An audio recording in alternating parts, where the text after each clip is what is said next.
안녕하십니까? 일상의 분주함 속에서 잠시 멈추어 삶의 깊은 의미를 탐색하는 여러분과 함께하게 되어 기쁩니다. 오늘 우리가 나눌 이야기가 여러분의 마음의 깊은 울림과 새로운 희망을 전해줄 수 있기를 소망합니다. 이 귀한 지혜를 나누는 저희의 여정에 구독과 좋아요로 함께해 주신다면 더 많은 분들께 빛을 전하는 데 큰 힘이 될 것입니다. 여러분의 작은 참여가 선한 메시지를 퍼뜨리는 귀한 씨앗이 될 수 있습니다. 이제 주님의 이름으로 여러분 모두를 축복하며 오늘의 이야기를 시작하겠습니다. 당신의 삶의 모든 순간, 특히 고단한 일터 위에 하나님의 은혜와 평강이 가득하기를 기도합니다. 우리 대부분에게 일터라는 공간은 어떤 의미일까요? 아침마다 분주하게 향하는 곳, 치열한 경쟁과 때로는 벅찬 업무로 씨름하는 곳, 상사와의 관계 속에서 긴장해야 하는 곳일지도 모릅니다. 많은 이들이 일터를 영적인 공간과는 거리가 먼 철저히 세속적인 영역이라고 생각합니다. 하지만 성경은 우리에게 전혀 다른 관점을 제시합니다. 하나님께서는 우리의 삶 전체가 당신의 직원들을 포함한 모든 영역이 거룩하기를 원하신다고 말입니다. 만약 우리가 일터에 하나님을 모셔드린다면, 즉 우리의 일에 신앙적인 관점을 적용한다면 지금까지 놓치고 있던 새로운 힘과 지혜를 얻게 될 것입니다. 직장에서 하나님께서 어떻게 일하시는지 보게 된다면 우리는 분명 놀라게 될 것입니다. 오늘 우리는 에베소서 6장의 말씀을 통해 그리스도를 따르는 제자로서 직장에서 신실하게 살아가는 것이 얼마나 중요한 소명인지 함께 나누고자 합니다. 사도 바울은 이제 믿는 자들이 일터에서 그리스도인으로 살아간다는 것이 무엇을 의미하는지에 대해 이야기합니다. 우리 대부분은 매일 어떤 형태로든 일을 합니다.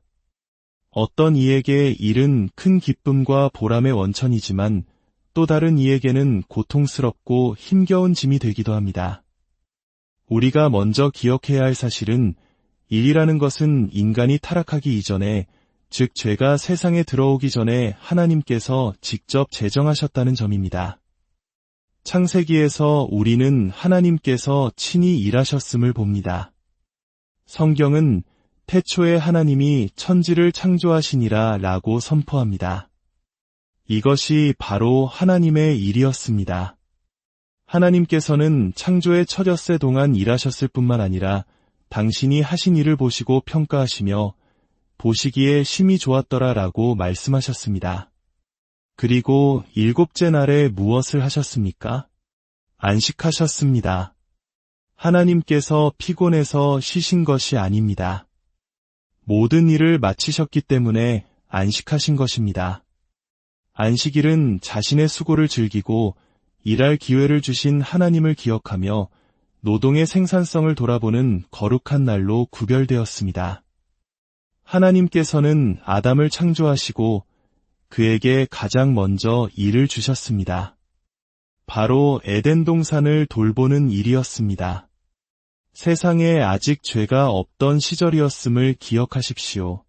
따라서 일은 본래 하나님께서 창조하신 유롭고 선하며 의미 있고 긍정적인 활동이었습니다. 심지어 천사들도 일합니다. 이사야 6장을 보면 천사들은 날개로 하나님의 뜻을 수행하며 끊임없이 그분을 섬깁니다. 일은 하나님의 창조 질서 안에 깊이 새겨져 있는 것입니다. 하지만 아담이 죄를 지었을 때 모든 것이 달라졌습니다. 그의 일에도 큰 변화가 찾아왔습니다. 하나님께서는 아담과 하와의 죄로 인해 땅이 저주를 받을 것이라고 말씀하셨습니다. 이제 땅은 인간이 땀을 흘려야만 소산을 내어주게 되었습니다. 그 결과 본래 기쁨이었던 일은 고된 노동이 되었고 땀과 수고를 동반하는 힘든 과정이 되었습니다. 인간이 타락하면서 일의 본질 또한 함께 타락한 것입니다. 아담에게 주어진 동산을 가꾸는 책임은 본래 하나님의 도우심 속에서 온전히 즐길 수 있는 일이었지만 이제는 생존을 위한 처절한 사투로 변해버렸습니다. 그러나 여기에 희망이 있습니다. 우리가 일에 대한 신성한 관점, 즉 하나님의 관점을 회복할 때 일에 대한 저주의 상당 부분이 사라질 수 있습니다. 오늘 본문인 에베소서 6장 5절부터 9절 말씀을 통해 우리는 일터에서 어떻게 하나님의 임재를 경험할 수 있는지 몇 가지 원리를 발견할 수 있습니다. 첫째, 당신의 일에 영적인 관점을 가져야 합니다. 5절은 이렇게 시작합니다. 종들아 두려워하고 떨며 성실한 마음으로 육체의 상전에게 순종하기를 그리스도께 하듯 하라. 여기서 종과 상전이라는 단어는 오늘날의 직원과 상사, 고용인과 고용주 관계로 이해할 수 있습니다. 바울의 핵심 메시지는 우리의 직장 생활이 영적인 관점을 가져야 한다는 것입니다. 하나님께서는 우리가 매일 아침 9시부터 저녁 5시까지 일하는 그 시간 속에 당신께서 깊이 관여하기를 원하십니다. 다른 말로 표현하자면 우리의 일이 진정한 의미를 찾기 위해서는 하나님이 반드시 그 안에 포함되어야 합니다. 하나님께서는 내일 아침 당신과 함께 출근하기를 원하십니다. 직장 생활을 변화시키는 가장 빠른 길은 그 일에 대한 당신의 관점을 바꾸는 것입니다. 이제부터는 여러분의 상사를 위해 일한다는 생각을 멈추고 주님을 위해 일하기 시작하십시오. 야고보서 4장 13절은 우리에게 경고합니다. 어떤 이들은 오늘이나 내일 우리가 어떤 도시에 가서 1년을 머물며 장사하여 이익을 보리라 라고 말하지만 그들은 하나님을 그들의 계획에서 제외합니다. 야고보는 이것이 교만이며 악한 것이라고 지적합니다. 하나님과 당신의 일을 분리하는 것, 즉 삶을 거룩한 영역과 세속적인 영역으로 나누는 이원론적인 생각은 하나님 보시기에 온전하지 못합니다. 하나님께서는 우리의 직장 생활을 포함한 삶의 모든 부분이 거룩하기를 원하십니다. 그러므로 내일 직장으로 향할 때 우리의 마음가짐은 나는 하나님과 함께 출근한다가 되어야 합니다. 우리가 하나님을 일터로 모셔드릴 때 하나님께서 그곳에서 어떤 놀라운 일을 행하실 수 있는지 목격하게 될 것입니다. 기억하십시오. 하나님은 당신이 일하는 그 어떤 거대한 기업보다도 크신 분입니다.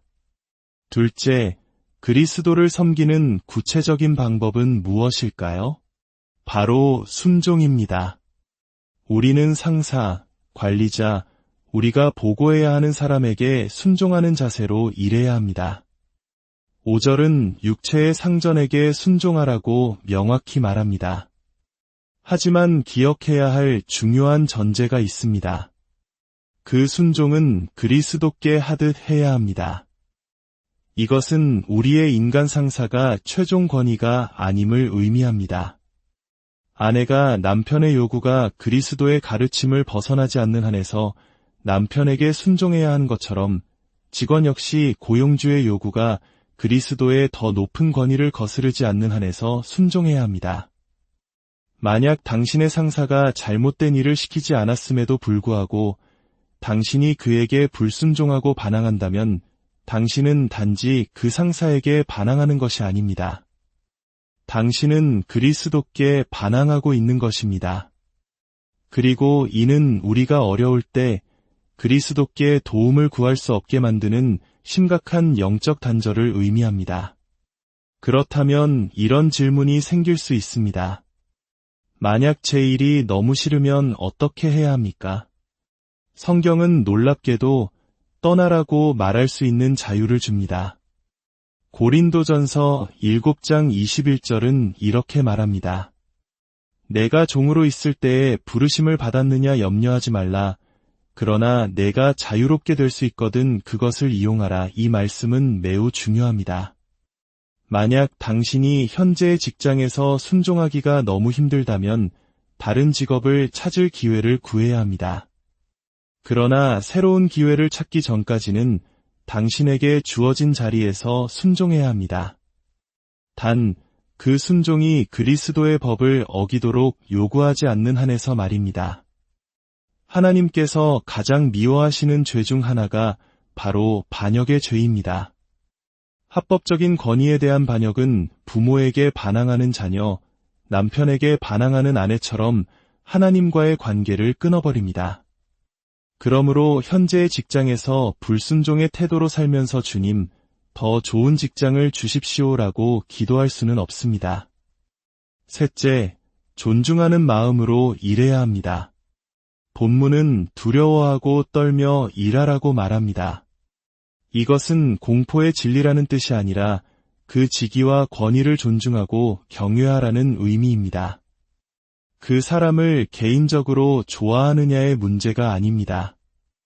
디모데전서 6장은 우리가 상전을 존중해야 하는 이유가 하나님의 이름과 교훈이 비방을 받지 않게 하려 함이라고 설명합니다. 세상 사람들이 당신이 정말 그리스도인이 맞습니까?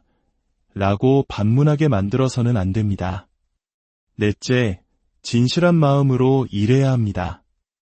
6절은 눈가림만 하여 사람을 기쁘게 하는 자처럼 하지 말고 그리스도의 종들처럼 마음으로 하나님의 뜻을 행하라고 말합니다. 사람을 기쁘게 하는 자는 상사가 보고 있을 때만 열심히 일하는 사람입니다. 우리는 상사가 있든 없든 하나님께서 우리의 8시간 근무를 지켜보고 계심을 기억해야 합니다. 우리는 사람을 위해 일하는 것이 아니라 먼저 그리스도를 위해 일하는 사람들입니다. 다섯째, 부지런하고 기쁜 마음으로 일해야 합니다. 7절은 기쁜 마음으로 섬기기를 주께 하듯 하고 사람들에게 하듯 하지 말라고 말합니다. 전도서 9장 10절은 내 손이 이를 얻는 대로 힘을 다하여 할지어다 라고 권면합니다. 로마서 12장 11절은 부지런하여 게으르지 말고 열심을 품고 주를 섬기라고 말합니다. 우리는 어깨를 펴고 당당하게 사무실에 들어가자 이제 주님을 섬길 시간이다. 시작해볼까? 라고 외칠 수 있어야 합니다. 여섯째, 기대를 품고 일해야 합니다. 8절은 놀라운 약속을 담고 있습니다. 이는 각 사람이 무슨 선을 행하든지 종이나 자유인이나 주께로부터 그대로 받을 줄을 알미라. 이것은 엄청난 소식입니다. 만약 당신이 주님을 위해 일한다면 당신은 결코 불리한 위치에 있지 않습니다.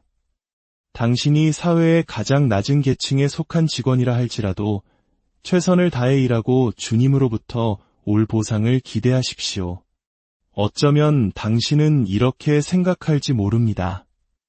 내가 이렇게 열심히 일해도 우리 부장님은 나를 승진시켜주지 않을 거야. 하지만 우리는 부장님에 대해 이야기하고 있는 것이 아닙니다. 8절은 상사가 아니라 주님께로부터 상을 받는다고 약속합니다. 당신이 누구를 위해 일하느냐에 따라 보상도 그에게서 옵니다. 만약 사람을 위해 일한다면 사람이 보상할 것이고 주님을 위해 일한다면 주님께서 반드시 갚아주실 것입니다. 성경 속 요셉을 기억해 보십시오. 그는 유롭고 성실하게 일했지만 억울하게 감옥에 갇혔습니다. 모든 것이 헛수고처럼 보였습니다. 때로는 우리의 삶도 그렇게 보일 수 있습니다. 아무도 알아주지 않는 곳에서 최선을 다할 때 모든 노력이 무의미하게 느껴질 수 있습니다. 하지만 기억하십시오. 우리는 눈에 보이는 상사가 아니라 보이지 않는 진정한 고용주를 위해 일하고 있습니다. 요셉은 결국 노예 소년에서 이집트의 총리가 되었습니다. 다니엘 역시 유롭게 행하다가 사자굴에 던져졌지만 하나님께서는 그를 구원하시고 더 높은 자리로 올리셨습니다. 일곱째, 상호 존중의 원칙입니다. 9절은 상전들을 향해 말합니다. 상전들아 너희도 그들에게 이와 같이 행하고 위협을 그치라.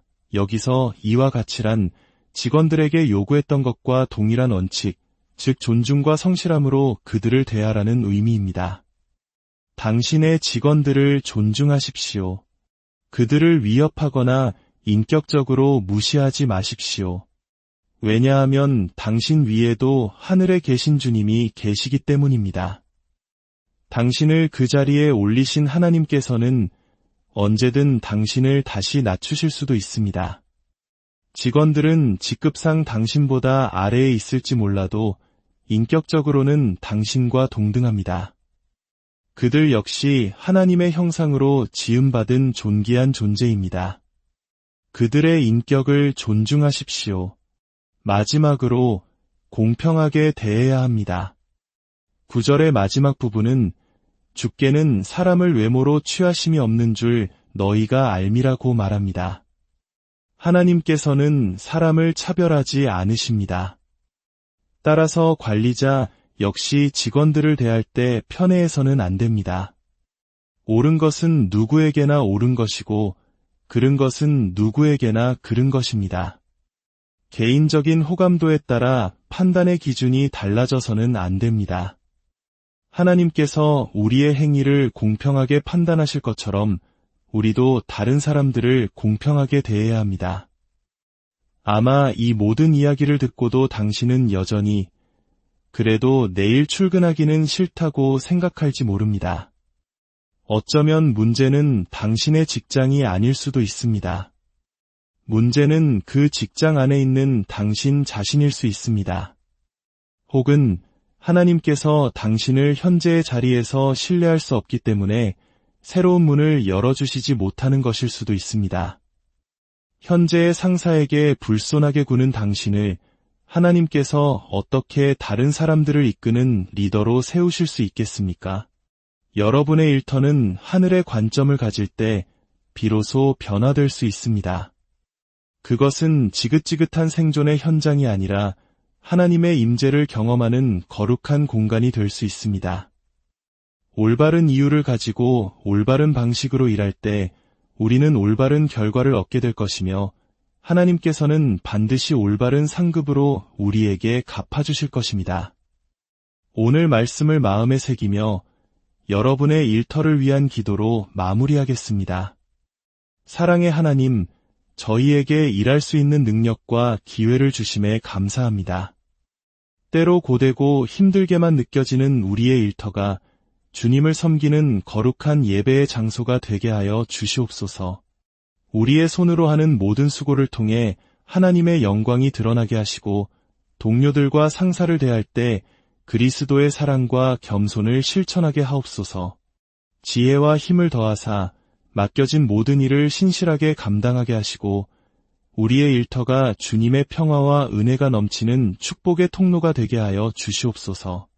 예수 그리스도의 이름으로 기도드립니다.